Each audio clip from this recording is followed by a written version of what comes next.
Business is more than grinding to get it done. It's people, process, and payroll done right. It's protecting your team, leveraging every penny out of every dollar to build and grow. From HR to insurance, from strategy to scale. We give you the playbook so you don't have to figure it out the hard way. This is the PEO Playbook, hosted by Chad Philly with Staff Brokers Inc. Get valuable insights and learn to grow your team without HR headaches. Let's get started. Welcome back to this week's edition of the PEO Playbook podcast. I am Chad Philly with Staff Brokers. You can reach out to us with any questions or things that may come up that you may think of throughout the podcast that you would like answers to at PEOplaybook.com. Today, what we're going to talk about is how employees and how it relates to overtime and who needs to be paid overtime, who's required to be paid overtime. So I guess you're going to call the legal term for it would be exempt versus non-exempt. Exempt meaning that person does not need to be paid overtime. Non-exempt meaning they do need to be paid overtime. Overtime currently is any hours worked over 40 in a 7-day period. So whatever your pay cycle works out, whether it's weekly, biweekly, that 7 days and the hours worked within it is what's vitally important.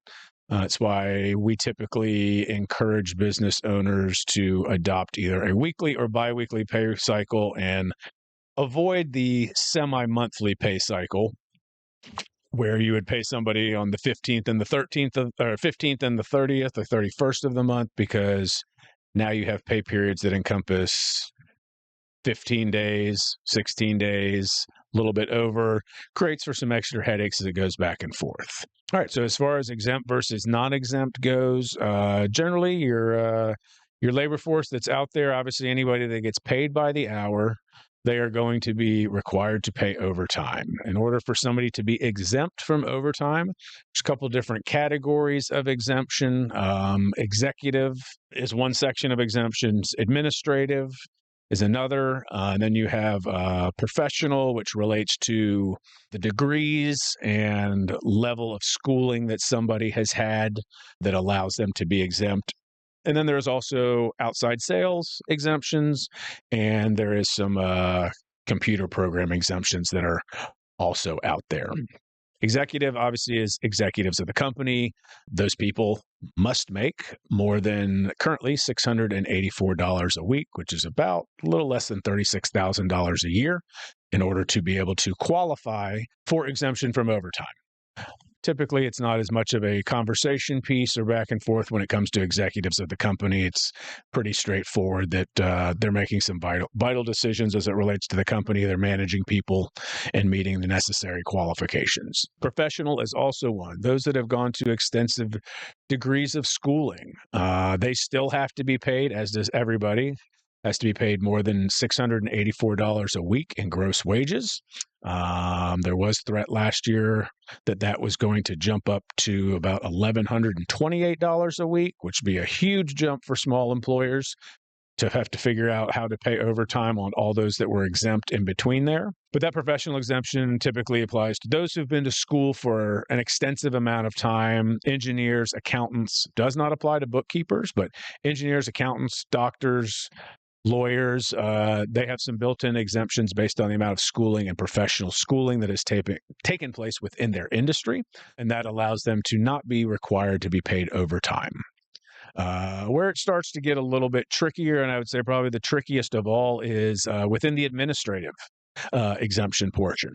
Again, those people have to be paid more than $684 a week in order to qualify for exemption. But now comes the tricky part, and it applies to also professional as well as the executive exemptions. But some of the key points about it is typically for an administrative exemption, they have to manage at least 2 or more people. Manage 2 or more people, have input on those people's performance, input on hiring and firing. There's a whole list of, several pages worth of information on what all allows for that exemption to happen. They additionally have to make decisions of consequence, or big decisions related to the business. big decisions related to the business is not how many paper clips to buy, how much paper to buy for the office. You're looking at things of, hey, we're going to replace the tires on our fleet vehicles, and they have the authority and power to go and make those decisions. Those are the kind of decisions they're looking at that are, consequential to the business, that will allow for those people to not be paid overtime for any hours worked over 40. This has become with the increase in technology and email on phones and everything else, this has become a very tricky area for employers to navigate. What time, these people that are not making the exemption qualification, when do they start work and when do they finish work? If they get up in the morning and hop out of bed and start checking emails on their phone, are they working? Did they start their day at 7? Did they check emails at 8 at night? Do they qualify as a 13-hour day if they don't actually qualify for an exemption? So it's creating some rules and policies that employers do need to put into place to deal with those hourly employees. Again, if they're making over $684 a week, it does allow for an exemption, assuming that they qualify. And those major factors, like I said, are they're managing other people, they have input to hiring and firing as it relates to the people they manage, and also have decision-making prowess over things that are consequential to the business. That is, the biggest part of it. Administrative is definitely the most gray area one, but something that really has to be watched for the people that don't cross that threshold is managing their work hours. As far as, are they working before and after work on phones? Are they expected to answer phone calls on their cell phone if there's an anticipation that they should be working, or should answer these phone calls? They probably need to be paid for those extra hours of overtime. Employers really need to be careful on how they do it, because regardless, that they are tracking it, because regardless of what they agree to and what the employee agrees to, if and when the employee leaves and they're disgruntled in some form or fashion, that is when all the truth comes out about how long they've been working, and they have a reasonable argument that maybe they should have been paid overtime for a lot of hours that they did work that they did not get paid for. So that is something that is very crucial. Other two exemptions that we'll touch on, there is computer programming exemption, and I cannot think of the dollar figure off the top of my head, but I want to say computer programmers making in excess of $28 or $38 an hour, I forget what the number is exactly, do also have an exemption. So they have the ability to work as long as they need to at a flat hourly rate for somebody if they're doing contract work or, working for your company and just, hey, the project is to get it done. There is an exemption in the computer programmer world for that. Then the last one that comes up is outside salespeople. They're outside of the office 51% of the time, doing outside sales, generating revenue and new customers for the business. They do have an overtime exemption. They still must be paid at least minimum wage for any given week if they are working more than 40 hours a week. They work all 40 hours a week and they don't sell anything, it needs to come out to the equivalent of them making that same money over the course of, I believe it's over a course of a month.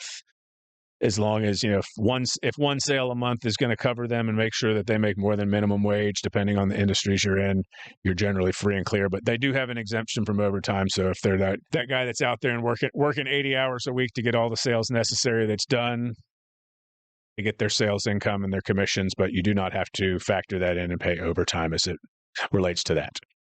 So that's the big difference. That's the big three, the big major exemption categories. There are a couple more. There's some agriculture exemptions that are out there, but those are the big ones as it applies to who has to be legally paid overtime and who does not legally have to be paid overtime. So again, it's, executive, administrative, professional, outside sales, and computer programmers are the big five right at the moment. But the big key thing is that threshold. Regardless of what they do and how they do it, if they don't make that $684 a week currently, they 100%, no questions asked, have to be paid overtime for every hour worked over 40 in that given pay period. So that's kind of it for the quick thing on exempt versus non-exempt employees and who needs to be paid that overtime. Do the time, take the research, make sure it's done correctly, because you generally won't find out that somebody was unhappy about it until they've left and they're disgruntled. And then you're faced with a lawsuit that may come with that to find out, should they have been paid overtime? Again, this is Chad Philly with the PEO Playbook podcast. Chad Philly with Staff Brokers. Hope you guys have a good day, and we'll see you next time. Thanks for tuning in to the PEO Playbook, where we help business owners unlock the power of PEOs and take their team to the next level. This episode was proudly brought to you by Legacy Sales Engineering. If you're ready to simplify HR, scale your business, and put the right team behind you, visit staffbroker.net to get started with Staff Brokers today.